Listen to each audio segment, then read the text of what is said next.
Ku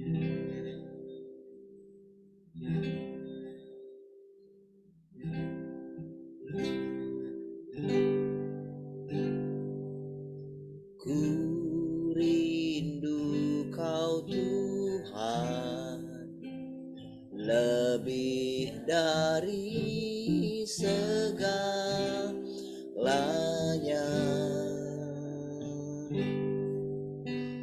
Ku cinta Kau Yesus,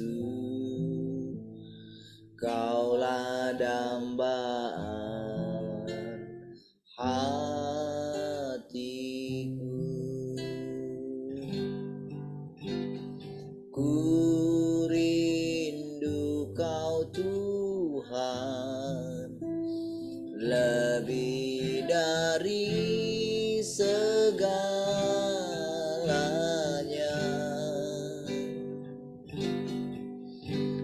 Ku cinta Kau Yesus,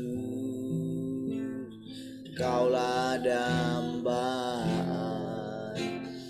hatiku. Ku sembah Kau, ku puji Kau, selamanya tinggal di hadirat-Mu.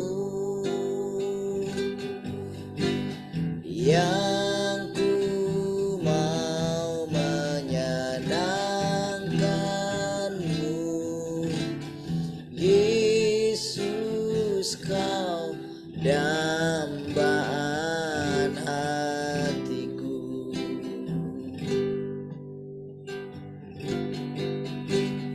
Ku rindu Kau Tuhan, lebih dari segalanya.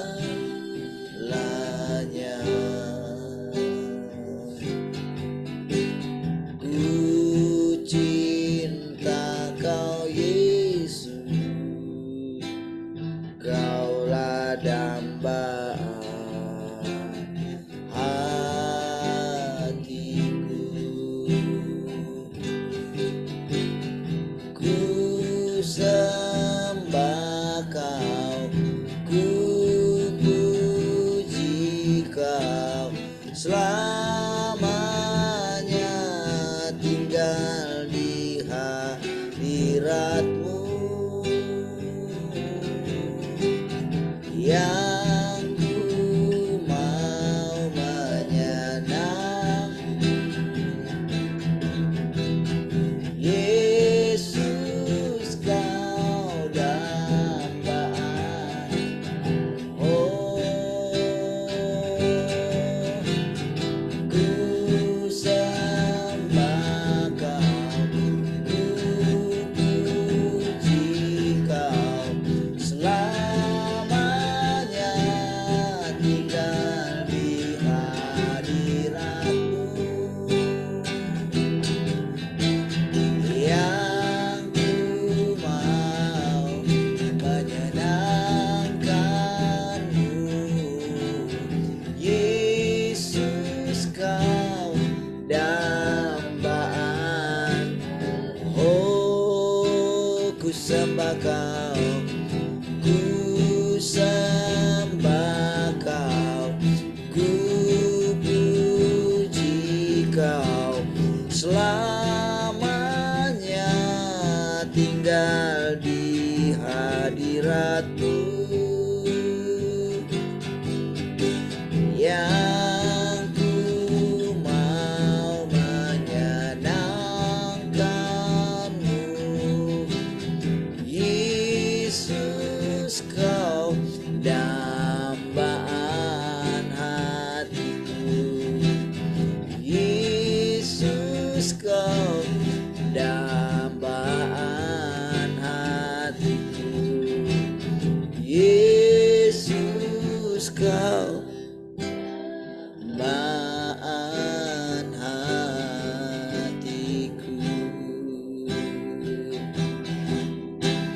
Di hati ini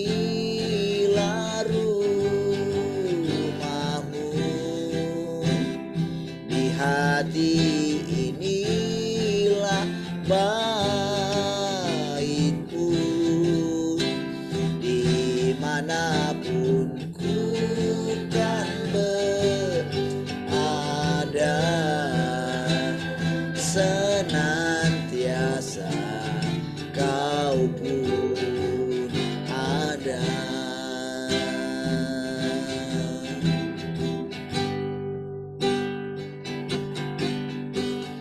Ku jadikan hati ini untuk kediamanmu.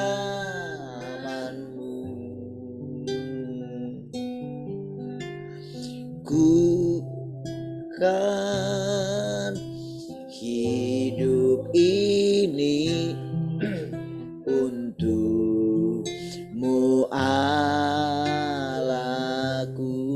Sekali lagi katakan, ku jadikan. Ku jadikan hati ini untuk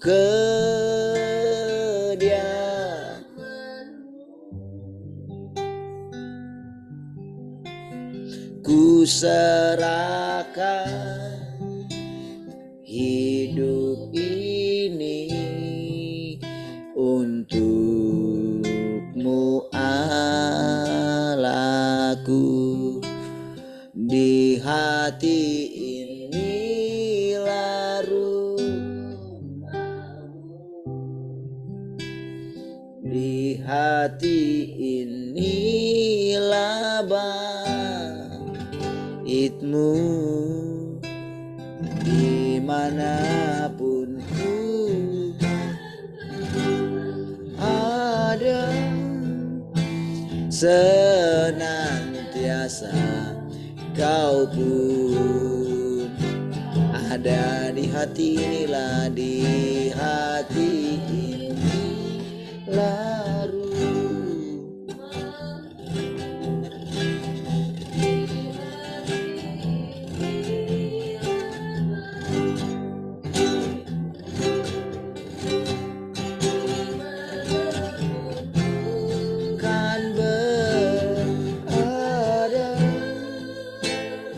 Senantiasa kau pun dimanapun, dimanapun ku kan berada. Senantiasa kau pun ada, dimanapun, dimanapun kan berada. Senantiasa kau pun ada. Hanya Engkau pribadi yang mengenal hatiku. Tiada yang tersembunyi bagimu. Seluruh isi hatiku kau tahu, dan bawaku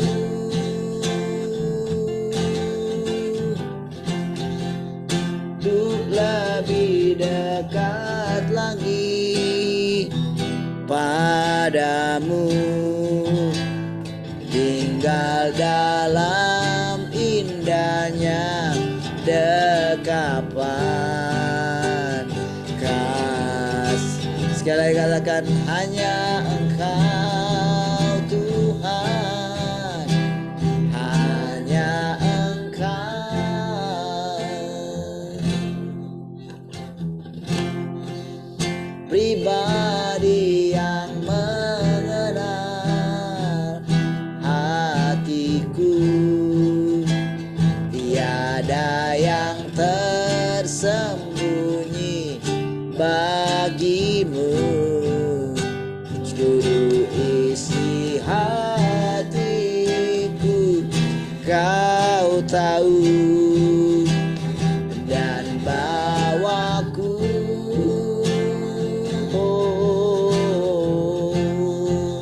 untuk lebih dekat lagi padamu, tinggal tinggal dalam indahnya dekapan kasih-Mu, tinggal dalam indahnya dekapan kasih, tinggal dalam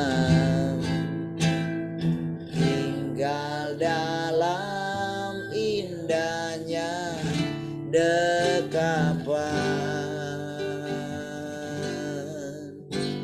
kasih-Mu.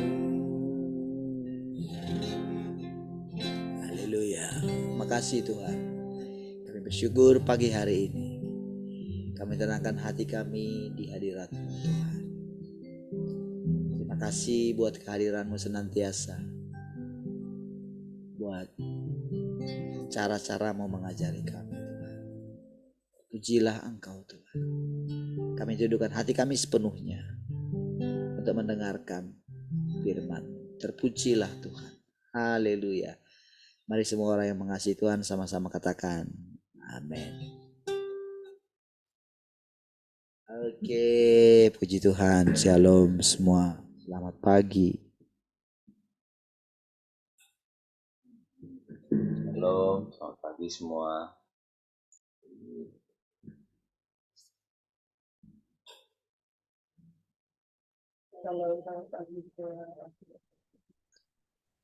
Shalom, selamat pagi semua.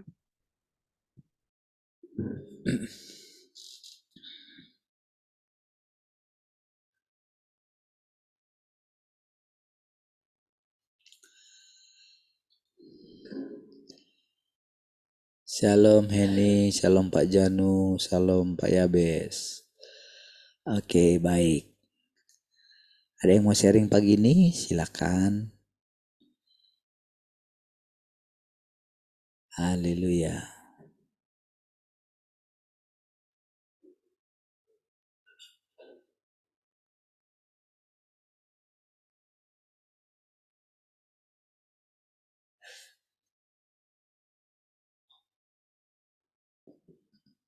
Oke, gak ada? Patuin, kamu sharing? Baik. Mami? Oke. Baik, shalom Pak Janu. Shalom Pak, shalom semuanya. Baik, puji Tuhan. Oke.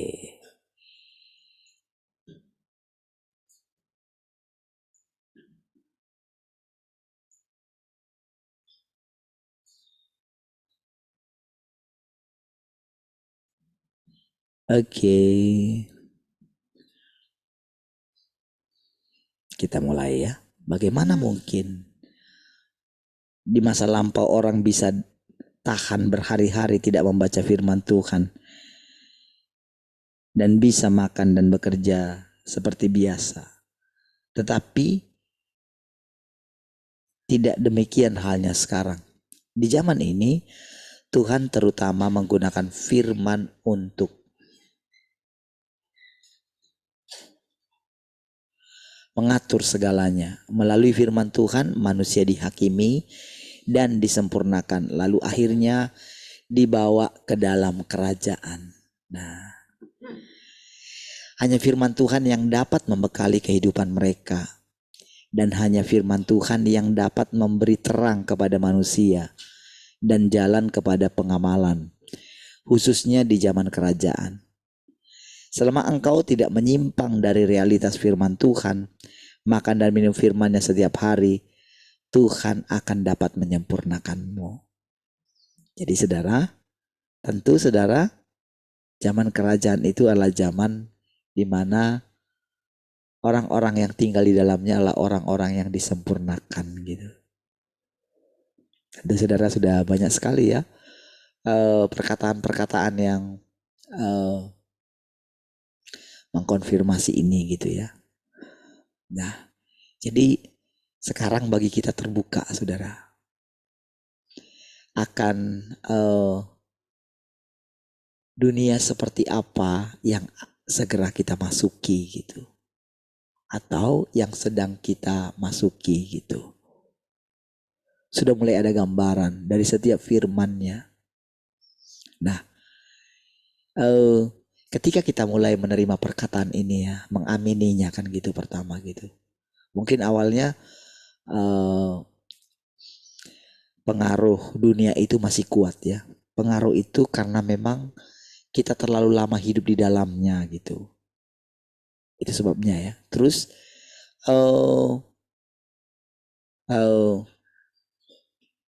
kita belum pernah mendengarkan firman seperti ini gitu. Jadi firman seperti inilah yang menaklukkan atau yang menyingkapkan gitu segala sesuatunya tentang manusia gitu, disingkapkan, terus menyingkapkan segala kerusakannya, lalu menunjukkan kepada manusia itu seperti inilah kehidupan manusia dari dulu gitu. Lalu Tuhan menunjukkan bagaimana dia bekerja terus gitu. Dia menunjukkan melalui apa? Melalui firman-Nya gitu. Lalu dia memberikan orang yang mempercayai firman itu atau yang mulai menerima firman itu, dia mulai mencerahkan mereka. Sehingga pribadinya Allah itu sebagai Roh yang kudus itu menjadi nyata. Dia menjadi bekerja gitu. Jadi sebetulnya saudara, kalau dulu saudara ya, kita itu ketika diperkenalkan dengan keluarga Allah gitu, keluarga Elohim, di mana di sana ada Bapa, Anak dan Roh Kudus gitu. Itu seperti terpisah gitu. Nah, guru kita pernah mengatakan begini, kalau ada orang yang menanyakan kepadamu, oh, jadi berapa dong Allahmu? Ada 3 gitu. Jadi melalui firman Tuhan ini diluruskan saudara, bukan 3, tetap 1 gitu. Karena kalau itu 3 itu menjadi apa namanya ya, boleh dikatakan menjadi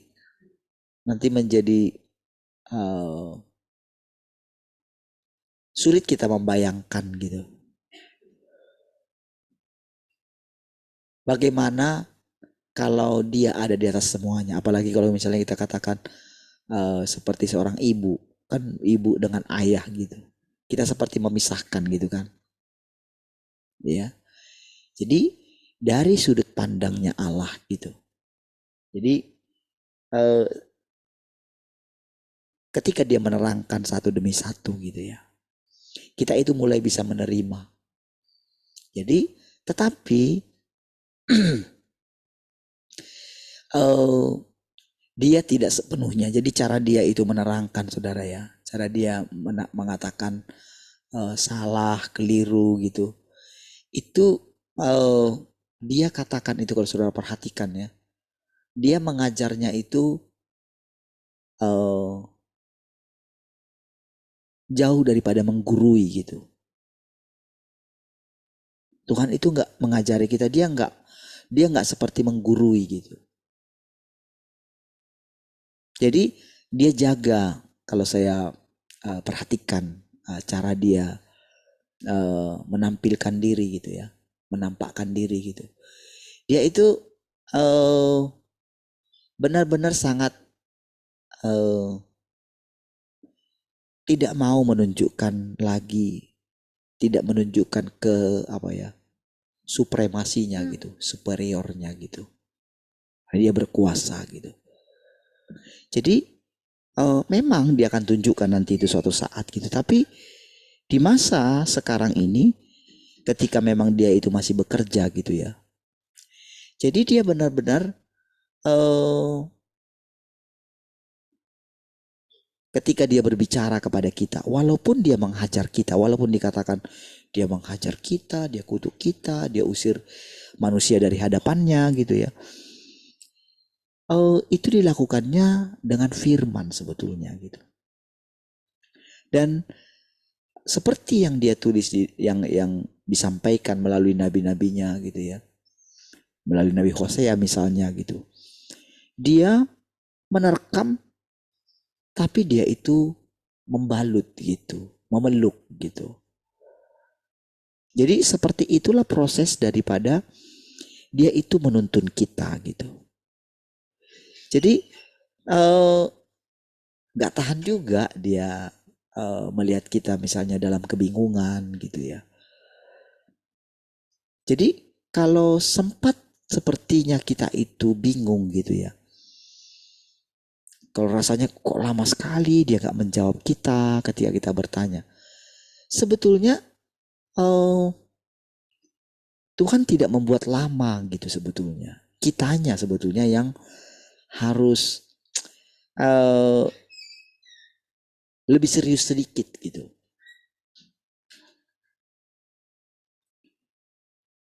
Lebih serius sedikit untuk menenangkan hati kita. Karena begitu kita tenang, pasti kita akan mendengarkan. Tidak mungkin tidak gitu. Nah, saudara, nanti saudara juga akan bisa bicara seperti ini. Kepada orang lain yang diperhadapkan kepada saudara, yang dibawa kepada saudara. Saudara juga akan bisa menampilkan Tuhan itu gitu. Apalagi ketika saudara sudah mulai mengerti, memahami wataknya. Dan sudah barang tentu kita mesti berubah gitu. Watak kita mesti berubah gitu. Tadinya kita mungkin suka menonjolkan diri gitu kan. Atau menggurui gitu misalnya gitu. Nah, tadinya kita sih gak sadar itu gitu. Tetapi begitu Tuhan itu mulai menunjukkan kepada kita dia gak menggurui. Apakah kita masih berani menggurui? Tuhan aja gak berani menggurui, gak menggurui gitu. Demi apa saudara? Demi kita ini bebas gitu, merdeka gitu. Jadi makanya saudara di waktu kita itu pegang teguh, kekeh tentang misalnya kalau ada orang yang mengatakan di luar dari apa yang disampaikan oleh guru kita itu sesat gitu. Karena ada orang yang mengatakan seperti itu gitu. Jadi dia tetap gitu, walaupun sebetulnya memang sangat riskan sekali gitu. Apalagi misalnya ketika mengagung-agungkan ibu gitu misalnya gitu. Ibu. Lalu memanggil gitu. Ibu gitu misalnya gitu kan. Nah, saudara itu benar-benar sudah memisahkan gitu. Sudah memisahkan mereka.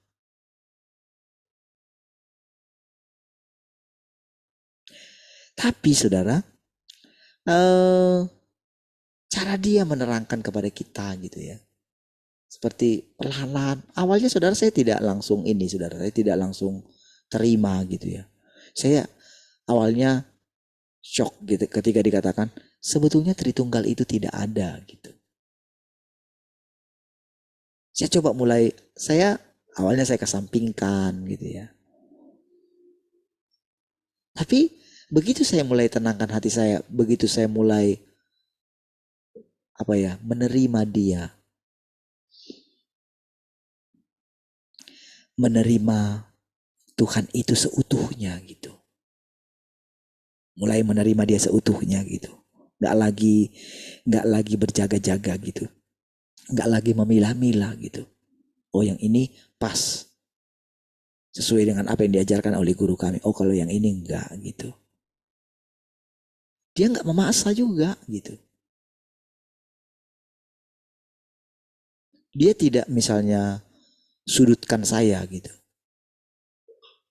Maksudnya Tuhan yang saya ikuti gitu ya. Jadi walaupun misalnya saya baca ini firman Tuhan gitu ya. Kan dia menerangi gitu. Dia menerangi kan ada kata-kata di sini gitu.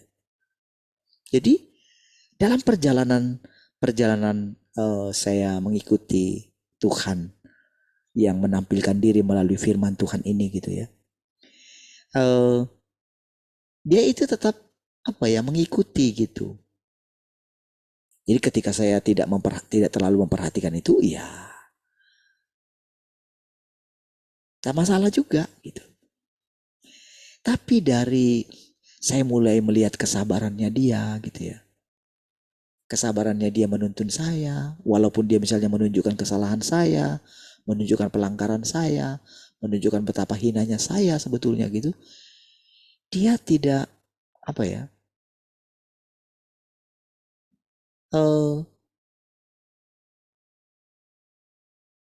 Dia tidak sinis gitu. Dia tidak mempersalahkan saya gitu. Nada bicaranya gitu ya. Nada bicaranya ketika dia itu bicara, ketika dia itu menegur gitu ya. Dia itu ternyata tidak seperti saya gitu. Oh, saya mungkin kalau nggak pas dia saya pak gitu misalnya gitu. Tapi dia biarkan gitu. Dia biarkan muncul semua sifat-sifat manusia saya gitu. Pokoknya Tuhan kayak gini gitu. Tetapi ternyata ketika saya berhadapan dengan dia, saya melihat cara yang lembut gitu. Walaupun memang cara yang lembut itu sekaligus juga itu ternyata tajam juga gitu. Tapi memerdekakan gitu. Itu yang saya perhatikan dia. Jadi kalau misalnya dikatakan seperti ini gitu ya. Jadi yang saya terangkan ini adalah pengalaman gitu. Kan di sini kan dikatakan melalui firman Tuhan manusia dihakimi dan disempurnakan lalu akhirnya dibawa ke dalam kerajaan. Hanya firman Tuhan yang dapat membekali kehidupan manusia. Dan hanya firman Tuhan yang dapat memberi terang kepada manusia. Dan jalan kepada pengenalan. Khususnya di zaman kerajaan. Selama engkau tidak menyimpang dari realitas firman Tuhan. Makan dan minum firman-Nya setiap hari. Tuhan akan dapat menyempurnakanmu. Jadi seperti itu saudara. Jadi walaupun dia sebetulnya semua yang bekerja. Tetapi dia itu tidak menuntut kita itu kayak kalau engkau ternyata bergantung sepenuhnya kepadaku, maka engkau mesti datang setiap hari gitu. Walaupun itu yang diinginkannya, tapi dia tidak mengatakannya gitu. Dia tunggu. Dia sabar menghadapi kita gitu. Dan memang dia bukan Tuhan seperti yang selama ini mungkin kita pikirkan. Oh karena dia Tuhan, oh kita wajib menyembah dia. Kita wajib taat kepada dia. Tidak.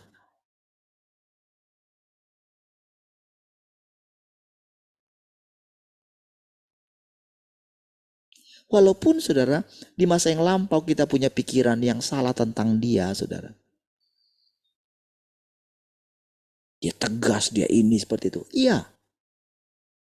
Tetapi saudara, ketika kita itu merendahkan hati kita, mulai mau belajar gitu. Mulai mau mengenali dia gitu loh. Maka dia itu menunjukkan sifat aslinya gitu. Itulah namanya watak. Aku tidak seperti yang kamu bayangkan gitu. Ya memang dia tegas. Kenapa dia tegas? Kenapa dia mendisiplinkan kita?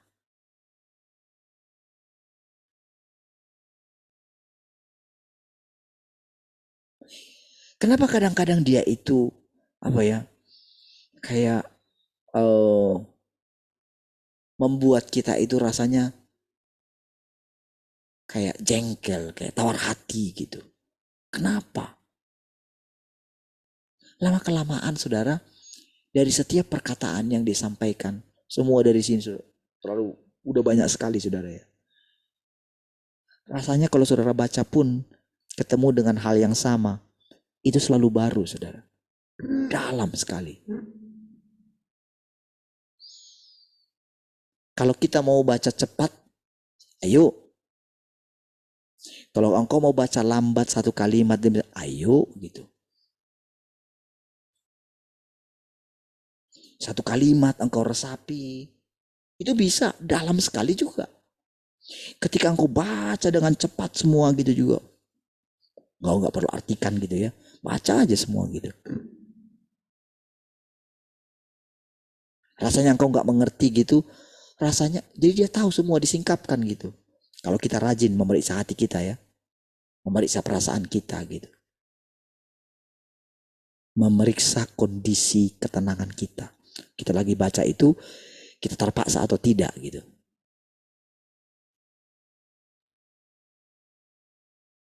Dia tahu apakah kita pada saat membaca itu ada kerinduan enggak? Atau hanya mengisi? Kadang-kadang dia menasihati kita, oke, seperti dikatakan tadi, kalau kamu rajin baca, maka dia akan menyempurnakanmu, dia dapat menyempurnakanmu katanya. Oh, gitu ya. Jadi kadang kita nggak mengerti kan, tapi kita baca. Jadi karena kesetiaan kita melakukannya, maka kita akan merasakan satu kesukaan gitu. Ada saja dibuat Tuhan. Itulah ajaibnya. Yang membuat akhirnya kita itu bisa menjadi tenang. Dan tiba-tiba, bam, kita merasakan sesuatu. Kita merasakan pencerahan gitu. Lalu berikutnya, makin lama kita makin lembut. Kenapa bisa terjadi seperti itu?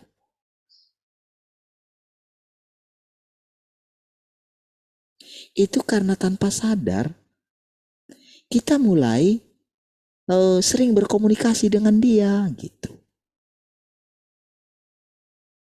Dia mau tidak mau lah seperti yang dirasakan oleh perempuan Samaria. Seperti yang dirasakan oleh Maria ketika duduk diam mendengarkan Tuhan Yesus bicara.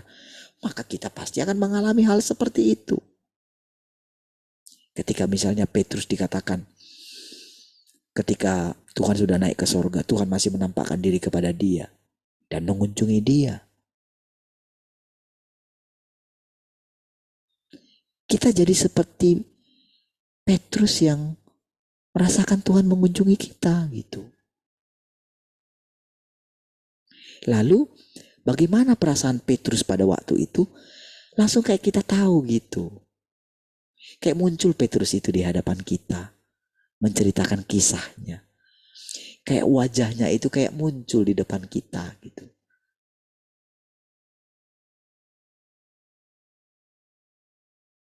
Ketika kita bicara tentang Abraham, tentang Musa, tentang Ayub gitu. Mereka seperti nyata. Semua itu hanya dapat kita rasakan tentu dengan mata iman. Dengan iman kita gitu.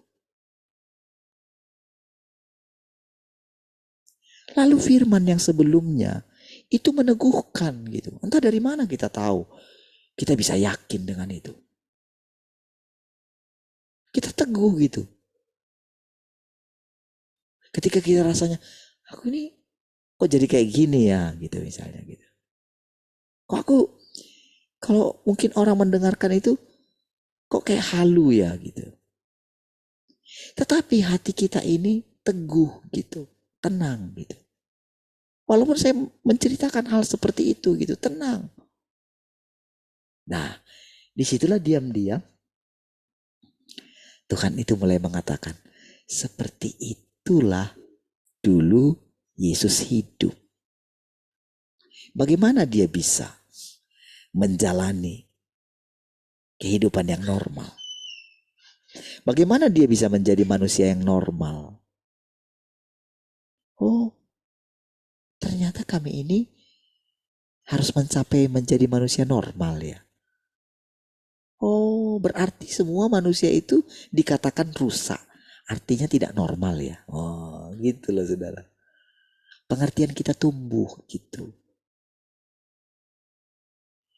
Kita seperti diajari oleh diri kita sendiri. Tapi kalau kita katakan kita diajari oleh diri kita sendiri, dari mana semua yang tadi? Apakah itu pernah kita pikirkan? Kan gitu kan? Sama seperti ketika saya bicara terus kepada saudara. dalam persekutuan pagi dan kalau ada malam. Nah, dari mana semua itu? Dari mana dia cara memulainya? Kenapa kita sampai pada pembicaraan ini? Tadinya mungkin saya seperti membicarakan pengalaman saya. Tetapi ketika saya mulai mengakui saya dan Bapa satu, aku dan Bapa satu. Ketika saya mulai mengakuinya, iya ya. Maka tanpa sadar dia itu nimbrung gitu. Makanya kan Tuhan bilang kan Tuhan Yesus, aku dan Bapa akan datang sama-sama. Katanya kan gitu kan. Dulu kita nggak mengerti. Dulu kita masih dibingungkan karena ada kata Tritunggal itu, saudara. Jadi paradigma Tritunggal itu cukup memenjarakan orang. Tetapi dia tidak seperti orang-orang ahli teologi yang langsung menyalahkan begitu gitu. Tidak. Tetapi bagi orang yang mulai mengerti, mulai mau gitu, maka dia sampaikan gitu. Makanya perlu dia pemisahan.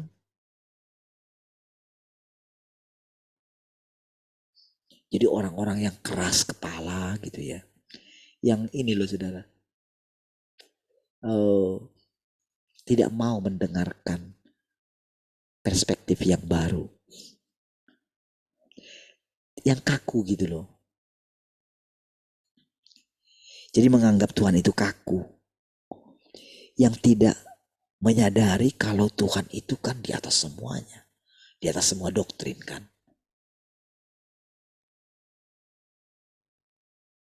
Nanti ketika dia menerangkan, sepertinya seperti terpisah. Jadi kenapa dong dengan yang lain? Nah, kadang Tuhan harus mengulangi lagi.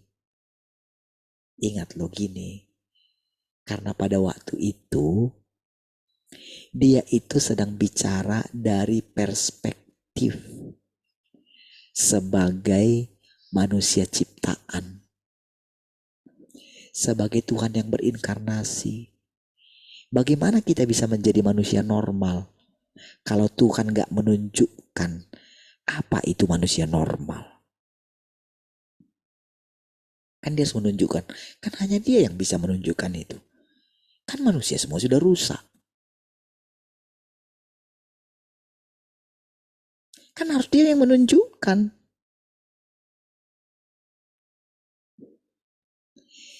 Kan kita kan gak perlu selidiki siapa manusia itu. Yang kita perhatikan adalah apa yang dia katakan. Sesuai enggak dengan yang dikatakan Yesus? Kita menemukan wataknya Yesus enggak di dalam diri orang itu? Sama dengan kita juga begitu. Apakah kita ini bicara dari diri kita sendiri atau Tuhan itu sebetulnya yang bicara? Dari mana kita ketahui? Dari apa yang dia sampaikan itu.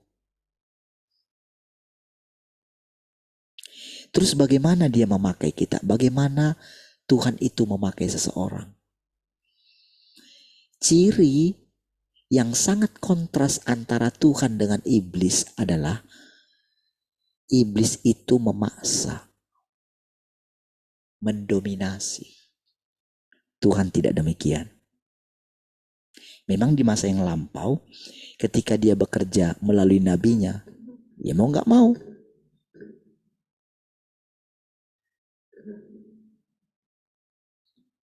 Ya hajar dulu orang itu.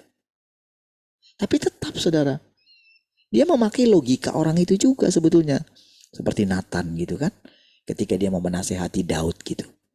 Kan tujuannya kan untuk menyadarkan Daud. Bukan untuk mempermalukan Daud.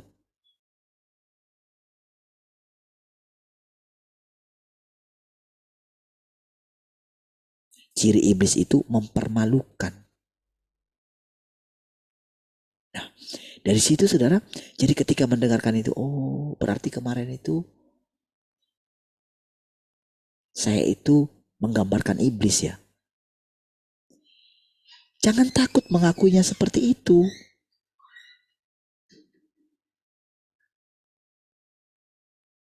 Karena dengan mengakui seperti itu, disitulah kita mengalami kemerdekaan. Tapi Tuhan tidak mempermalukan kita. Dia mau memerdekakan kita. Karena kita anaknya. Dalam arti kita ciptaannya yang ingin dia sempurnakan.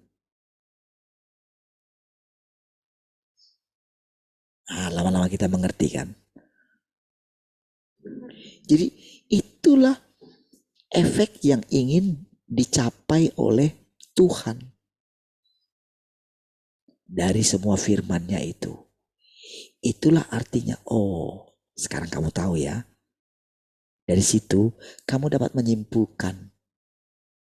Kamu sudah mulai mengenal aku. Tetapi ingat, jangan besar kepala. Makanya di saat-saat yang lain, ketika engkau membaca firman Tuhan itu memunculkan sisi lain lagi di dalam dirimu. Sepertinya gak habis-habis kerusakanmu. Sepertinya kadang engkau menjadi capek gitu. Capek kayak gitu terus gitu. Lalu Tuhan menunjukkan dari sisi yang lain. Kayak kita lagi males gitu ya. Lalu di sisi lain, entah gimana caranya saudara. Mau dari sudut mana engkau baca firman Tuhan ini saudara. Dari sekian banyaknya gitu. Seperti samudra gitu. Mau engkau baca dari sisi mana gitu. Jadi dia itu bisa kayak ngajarin lagi gitu. Tahu enggak? Engkau kan terikat dengan manusia yang lain. Engkau kan tidak tahu bagaimana nenek moyangmu ingin melihat terang di dalam engkau. Karena Tuhan pernah berjanji kepada mereka. Bagaimana mereka bisa diselamatkan? Bagaimana mereka bisa mendengarkan aku? Dari mana? Siapa yang akan beritakan kepada mereka?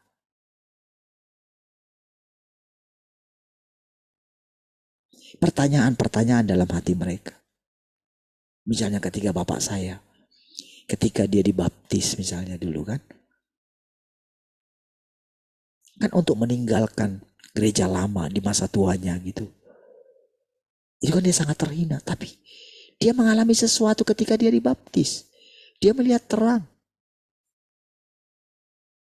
Siapa yang akan menerangkan kepada dia?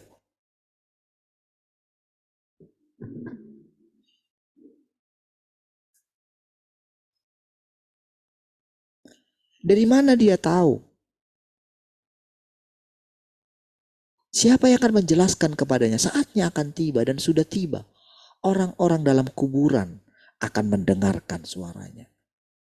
Loh, saya sudah dalam kuburan sekarang. Saya sudah termasuk di dalam dunia orang mati sekarang. Artinya yang tidak punya tubuh lagi gitu. Lalu bagaimana ini bisa menerangiku? Kita punya pengetahuan. Dia ajari kita dan iman kita muncul. Disitulah kita menjadi pelita. Makanya Tuhan katakan, kamulah terang dunia.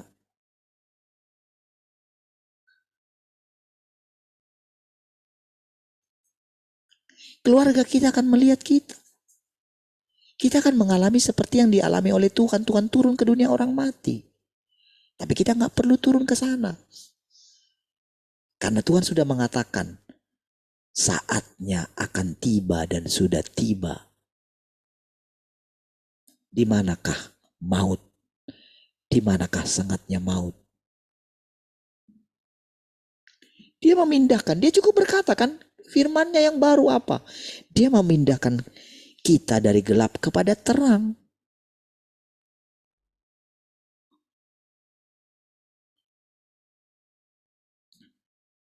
Jadi dunia orang mati tidak lagi menjadi tempat yang gelap karena firman Tuhan.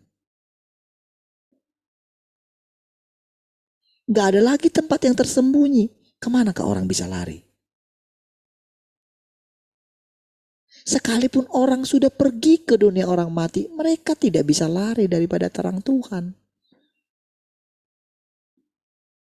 Dulu ketika guru kita mengalami itu,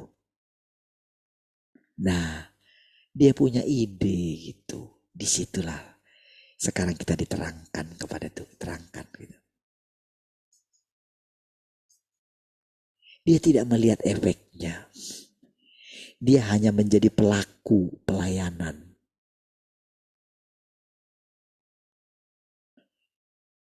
Dia tidak mau menjadi umat Tuhan. Tapi pikirnya dia menjadi rasul yang tinggi. Karena dia mendengarkan. Oh, dia imam besar katanya. Wah. Tapi waktu dia dengarkan itu, saudara, dia tidak melihat tipuan iblis. Karena dia belum dihakimi. Siapa yang mau menghakimi dia? Iya kan? Karena dia menganggap diri dia itu sudah lebih baik daripada yang lain. Gak ada orang yang bisa tegur dia. Gak ada orang yang bisa nasihati dia. Dia bersama-sama dengan murid-muridnya. Di mana murid-muridnya ini dia benar-benar mengkultuskan dia. Dan lebih muda juga dari dia gitu.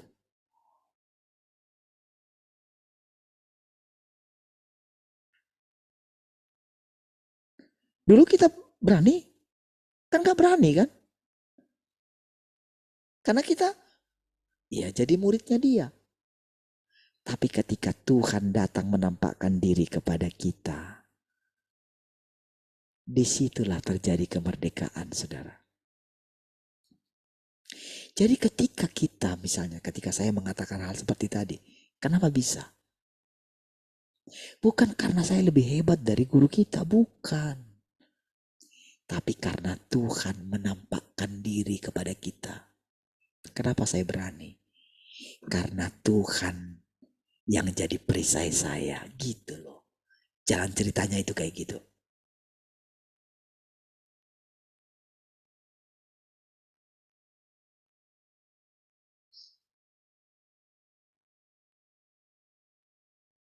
Kenapa ketika saya sesudah lewat saya seperti merasa salah terus di hadapan Tuhan gitu.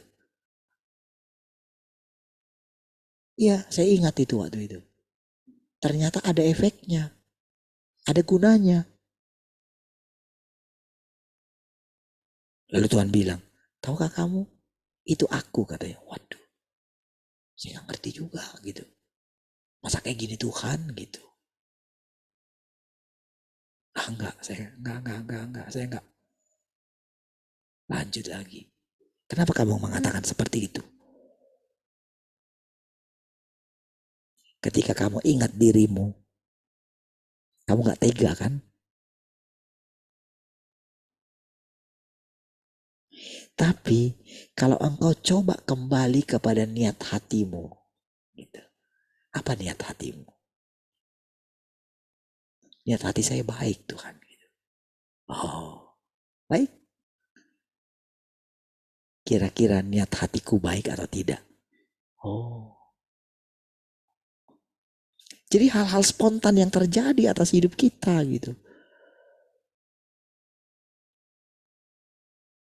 Kadang-kadang engkau berusaha ingin menolong aku. Maka engkau mendengarkan firman. Aku tidak butuh manusia. Wah. Engkau tidak butuh aku Tuhan? Oh iya ya. Jadi engkau mesti tahu diri katanya.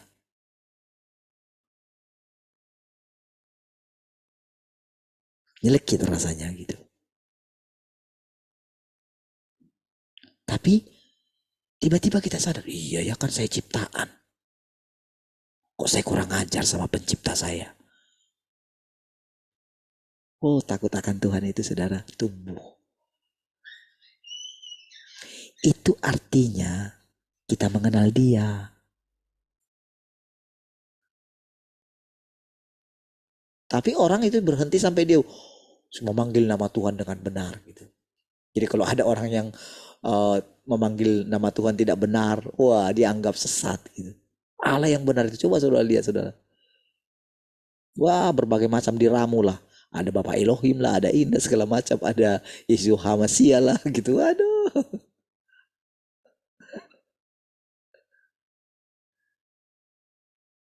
Ada Bapak Yahweh lah gitu. Aduh, dalam.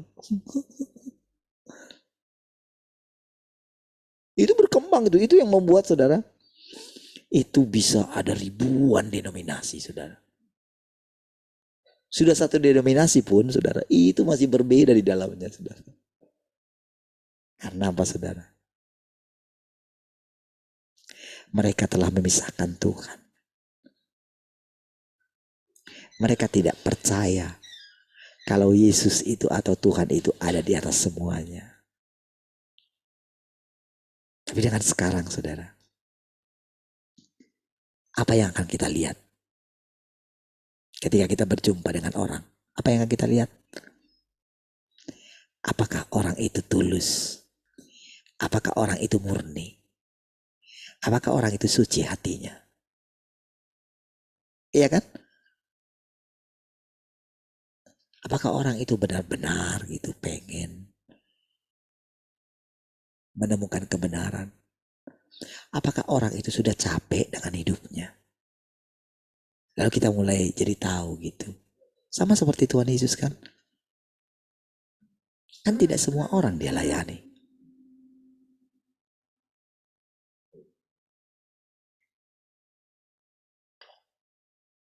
Kenapa dikatakan dalam firman Tuhan? Ya heran. Kenapa hanya sedikit orang yang disembuhkan gitu. Karena apa? Ketidakpercayaan mereka. Lalu di sisi lain saudara, dia menyingkir gitu.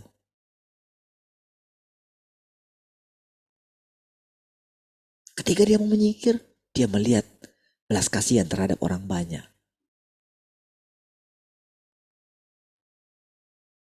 Ketika ada orang ingin melempari dia di Betania, ingin membunuh dia, kan dia menyingkir kan. Sesudah itu saudara, dia harus kembali ke sana gitu.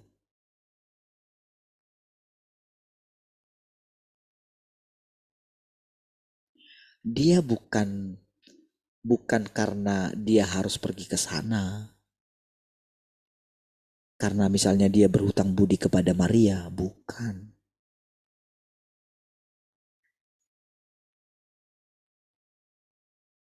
Dia ingin mengajarkan kepada murid-muridnya.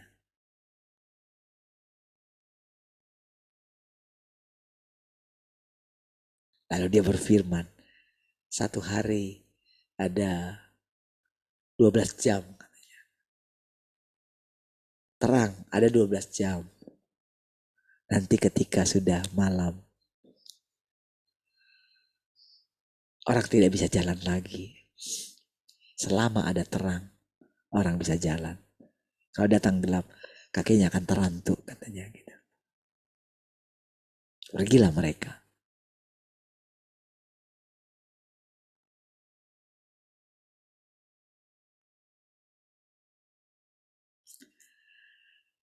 Saudara, dengan berbagai macam cara saudara, kita melihat bagaimana cara Tuhan itu menyempurnakan kita. Melalui firman-Nya. Lama-lama kita mengerti. Oh, ini arti Tuhan yang berinkarnasi.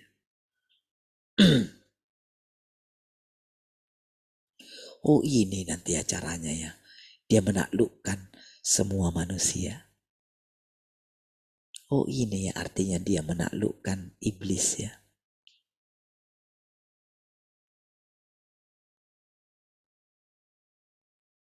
Ketika dia mengatakan, tidak waktunya lagi. Jadi kira-kira dia bilang begini, akan tiba waktunya dan sudah tiba, di mana engkau tidak perlu menengking iblis gitu. Mengusir setan demi namaku, engkau nggak perlu. Saatnya akan tiba dan sudah tiba. Gitu. Sekarang masanya adalah engkau mendengarkan firman, engkau makan dan minum firman.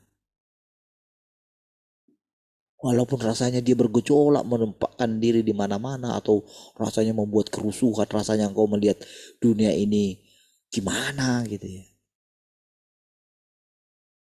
Semua itu ada dalam genggamanku. Kata firman Tuhan kan? Cukup sekali aku berfirman, maka semuanya lenyap, semuanya binasa. Bukankah ketika aku menciptakan dunia ini, menciptakan bumi ini dengan kata-kata? Ya kan? Aku membuat hukum semuanya. Untuk membuat itu menjadi baru, bukankah cukup dengan kata-kata?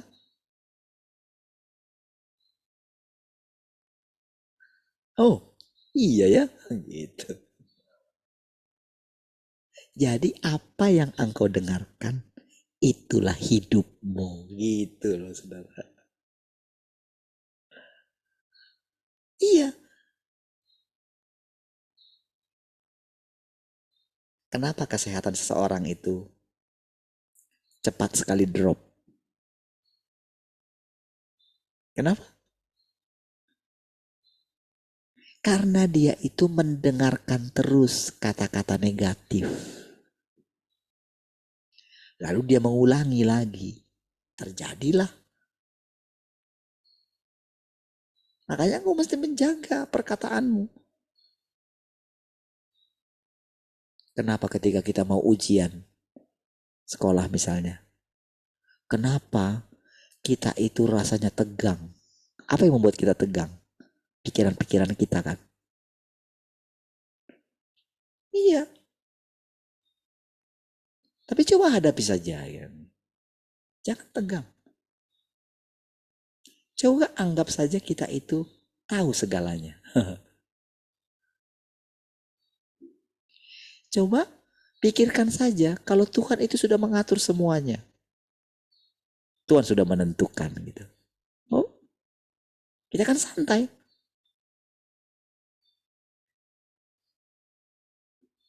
Disitulah kita melihat bagaimana manusia yang sesungguhnya. Seperti ketika dia diciptakan. Dia sangat pintar. Sangat berhikmat.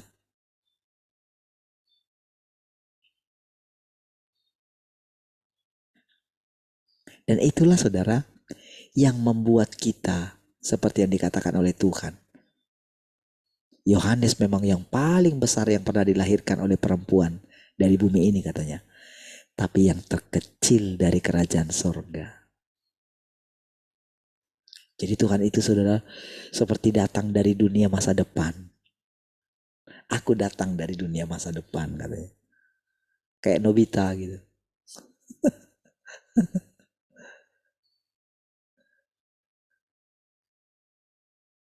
Sudah pastilah. Dia lebih besar karena apa? Dia sudah ada di masa depan. Ya, itu yang membuat kita itu sudah, aduh rasanya itu memang. Kalau kita nggak lebih dulu dihakimi, aduh udah sombong sekali kita. Kalau dia menerangkan ini kepada kita sebelum kita dihakimi gitu ya. Kita kan terus masih dihakimi gitu. Supaya gini saudara, supaya dia bebas menampilkan dirinya. Supaya kita tidak mati. Karena kalau kita sampai menyinggung dia gitu ya. Mengambil tahtanya dia, matilah kita. Dilemparkan saudara. Iya, sudah terbukti kok semuanya saudara. Kalau saya saudara melihat ya bagaimana respon-respon orangnya terhadap para pendukung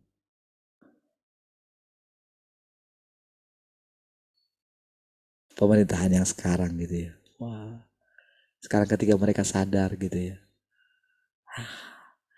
dia tidak seperti yang dulu lagi. Dulu dia rendah hati gitu katanya gitu. Tapi sekarang enggak. Dia sedang menabur angin. Maka dia pasti akan menuai badai gitu.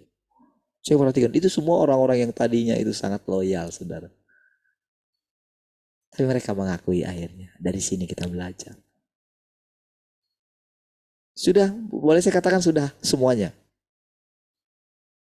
Ya, yang karena saya sering dengarkan mereka ya, si ini, si ini, si ini. Boleh saya simpulkan demikian lah. Walaupun saya belum dengarkan semuanya.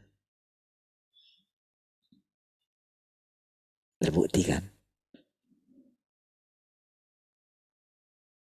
Tuhan menyadarkan sendiri kan? Terbukti kan? Kalau ternyata siapapun dia, kalau dia belum dihakimi, dia akan tetap menjadi sombong gitu.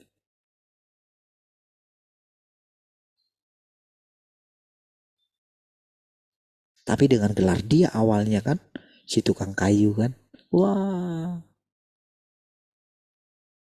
Sekarang gitu, kok tertipu ya semua ini. Ketika kita sudah mulai menyadarinya gitu kan. Oh. Tapi walaupun rasanya saudara, mereka itu rasanya udah terlambat gitu. Tapi sudah dari kata-kata mereka itu ya, saya dengarkan, iya ya Tuhan ya. Ya memang sisi dulu kami pendukung gitu, saya pendukung. Tapi sekarang enggak lah gitu. Sudah disingkapkan katanya. Mereka mendapatkan satu pelajaran.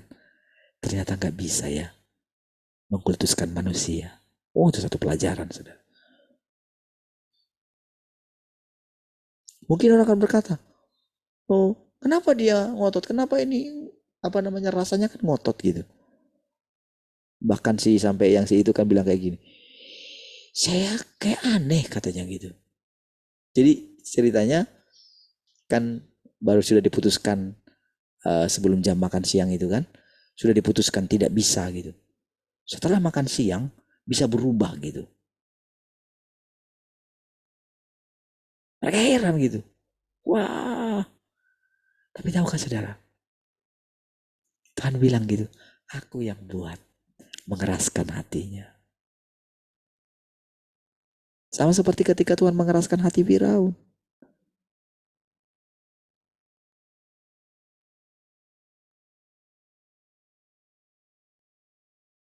Oh itu benar-benar semua dilawan dia, saudara. Jadi mau apapun dibuat dia, ayo silakan. Jadi ketika kita melihat itu, nggak usah kita pikirkan mau apa nanti ke depannya, nggak usah. Biarin aja. Nanti kamu akan lihat. Aku akan tunjukkan kepadamu. Wah. Sekarang hatimu gimana?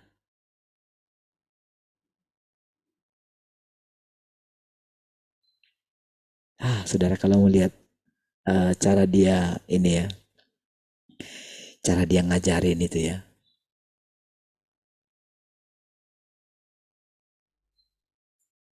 Hebat sekali saudara.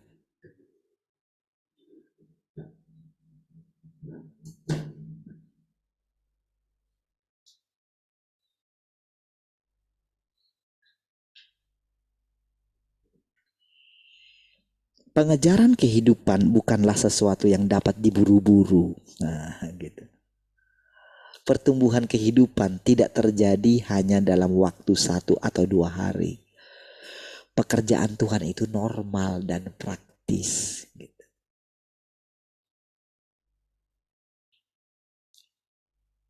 Bukan bagaimana supaya cepat gitu. Bukan. Makanya perkataan Tuhan aku datang segera itu tidak bisa dipahami dari sudut pandang manusia. harus dari sudut pandangnya Tuhan.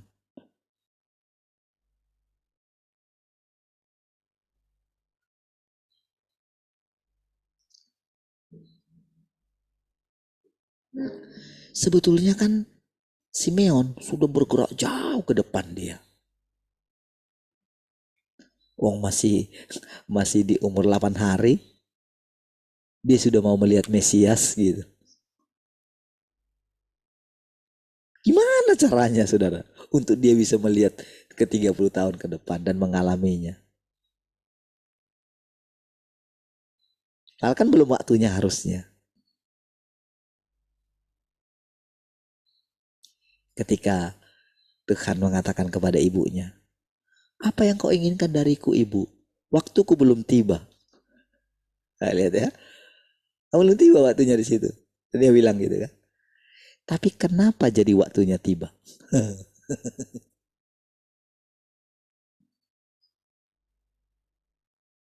Apakah dia itu karena dipaksa oleh Maria? Tidak.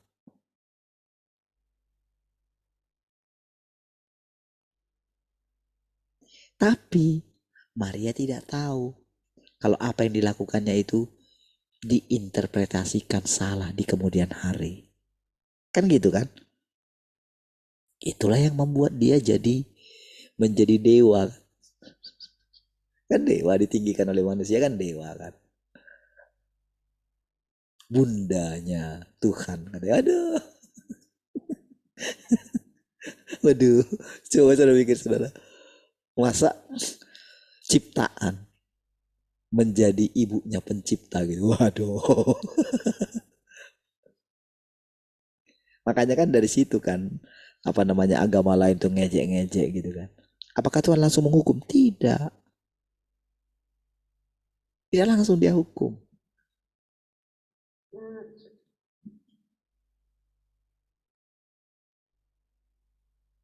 Tuhan bisa ubah. Hanya dengan Maria bilang begini. Dia kan gak peduli katakan ini kan. Dia bilang aja sama pelayan yang di sana. Udah, apa yang dia minta, lakukan katanya. Aduh. Jadi kalau bukan karena iman daripada kepala itu kan, pesta itu kan kalau dia tidak melakukan gitu kan tidak akan terjadi juga kan. Udah, lakukan aja. Kamu tahu nggak? Aku sudah sering melihat anakku itu bikin mujizat. Nice. Aku kenal siapa anakku itu. Kalau dia mau cerita misalnya gitu ya.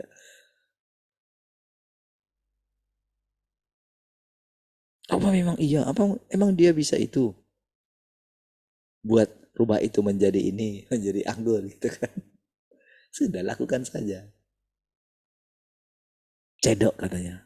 Isi ini katanya, air katanya gitu. Dilakukan semuanya kan, makanya terjadi kan. Kenapa?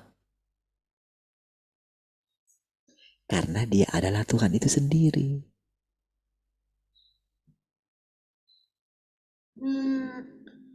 Sedangkan nabi-nabi aja bisa melakukan itu. Apalagi Tuhan itu sendiri. Kan gitu kan. Jadi saudara, iman kita coba lihat sederhana kan. Ketika saya percaya hidupku bukan aku lagi tapi Kristus yang hidup. Wah, saya sudah melihat banyak mujizat saudara. Ya, saya dengan mantap sekali. Kalau saya ingat itu ya. Yang paling saya ingat waktu itu ya, ketika saya di Sibolga itu ya. Ramai orang datang itu. KKR itu ya. Oh, itu sudah hari Minggu kalau nggak salah. Udah siang kalau nggak salah ya. Udah hari Minggu kalau nggak salah. Atau itu yang pas waktu malam itu ya.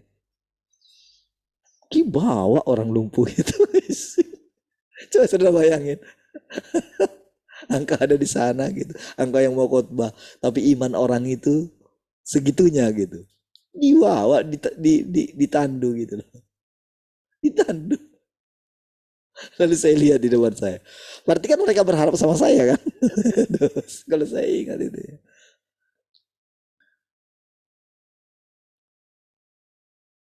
Tapi saya bisa tenang aja gitu, saudara. Kalau saya ingat peristiwa itu. Tahu saudara cuman apa? Cuman percaya hidupku bukan aku lagi, tapi Kristus yang hidup. Saya ulang-ulang perkataan itu, saudara. Kepada siapa saja yang saya jumpai, nggak peduli. Mau dia itu gila kah, mau apa, saya nggak peduli, saudara. Saya ngomong aja gitu. Tiba-tiba, Pak, sudah hilang loh, sakitnya sudah hilang loh. Ada yang dia nggak bisa melihat gitu kan, kabur lah gitu. Santai aja loh, saudara. Gimana sekarang? Oh, udah bisa Pak, udah terang. Saya tes pakai tangan gitu. Iya, sudah bisa.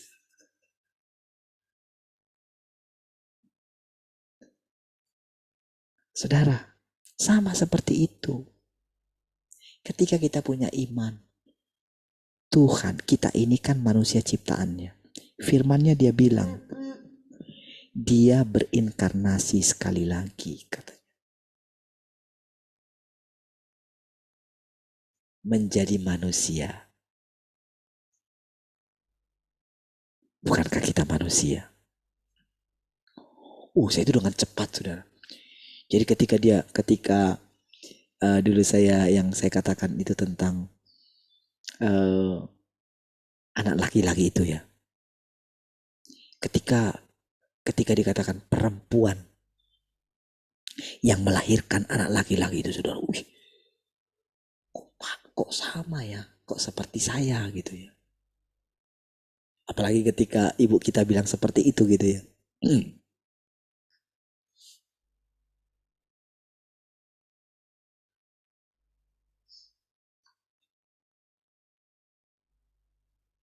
Kan Maria itu kan berpikirkan Yesus itu anaknya kan.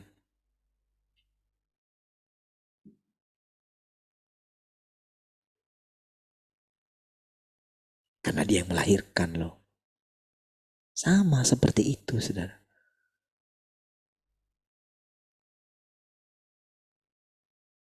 Apakah mungkin Tuhan yang berinkarnasi itu anak ibu kita gitu? Enggak kan?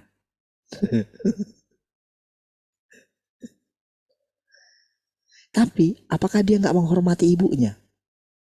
Apakah dia tidak menghormati? Dia hormati. Cuman dia mau mengajarkan kepada ibunya ketika dia mengatakan, kan yang sedang dia katakan itu Tuhan itu sendiri. Cobalah. Segitunya iblis itu mau menipu gitu. Ya. Kan wajar sebagai seorang ibu menganggap dia itu anaknya orang, dia yang melahirkan kok. Dia kan nggak tahu bagaimana caranya bersikap. Belum pernah, siapa yang ngajarin dia?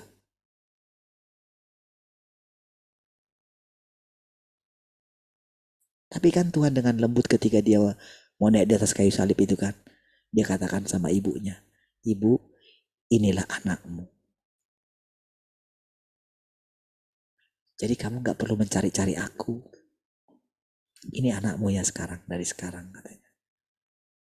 Dari sekarang, engkau mulai harus melepaskan aku. Karena sebetulnya engkaulah yang jadi anakku. Iya dong. Kalau Yesus itu adalah Tuhan itu sendiri, bagaimana Maria jadi ibunya? Bukannya kebalik. Tapi saudara, dia tahu perasaan sebagai seorang ibu. Lalu dia mengatakan, sekarang ini anakmu.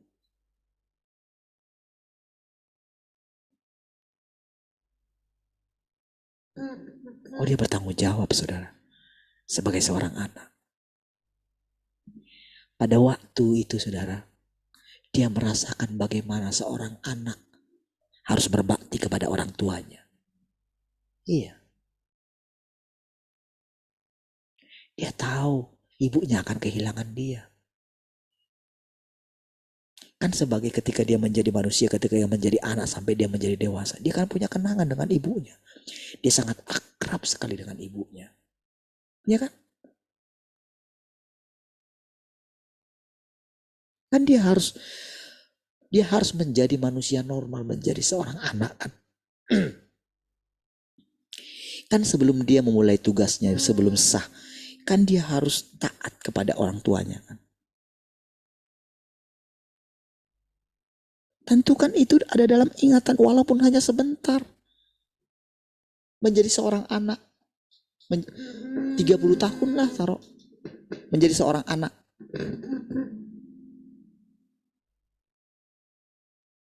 Kan ada kenangan menjadi sebagai seorang anak walaupun dia adalah Tuhan itu sendiri. Kan ada kan perasaan terikat kan sebagai seorang anak.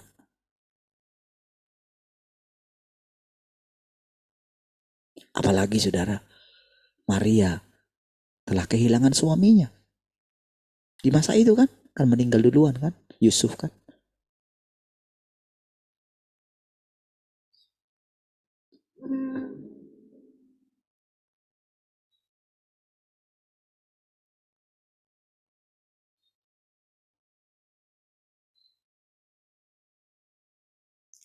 Saudara, kenapa saudara bisa kita mendengarkan penjelasan seperti ini, saudara? Dari firman-Nya. Jadi kita itu hanya ini loh, hidup itu sekarang itu karena firman. Jadi kayak dia cerita, jadi dia berfirman itu kayak dia cerita gitu. Tapi cerita itu menjadi cerita nyata. Itulah kehidupan yang indah di sorga yang katanya sorga itu loh. Yang katanya kita akan memasuki langit baru, bumi baru, Yerusalem baru. Ini yang katanya Yerusalem turun dari sorga itu. Ini maksudnya. Yang berdandan seperti seorang pengantin perempuan yang berdandan untuk suaminya. Ini dia Yerusalem yang turun itu. Firman-Nya yang indah itu. Yang menunjukkan keindahannya. Kita jadi kagum gitu. Masa saudara gak kagum? Masa Tuhan itu sendiri bisa segitunya menjadi seorang anak? Iya loh. Dia benar-benar Tuhan yang mulia itu loh. Dengan Tuhan menunjukkan itu semua kepada kita. Jam berapakah? Dia sedang menunjukkan keindahannya, saudara.